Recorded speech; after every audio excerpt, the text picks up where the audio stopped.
Down the street I saw him standing on my fucking front stoop staring out at the street like the motherfucker knew I lived there. He saw me ride by again but he didn't say anything. I ended up going back to the friends, but my bike got stolen from the alleyway by the house 2 days later. Edit: the guy in question was definitely not actually homeless.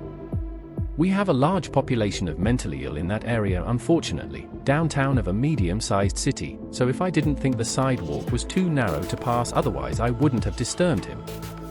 Half the scary part was that he looked pretty much completely normal for my area. That being said, I ended up texting my mom and she made the decision not to notify law enforcement.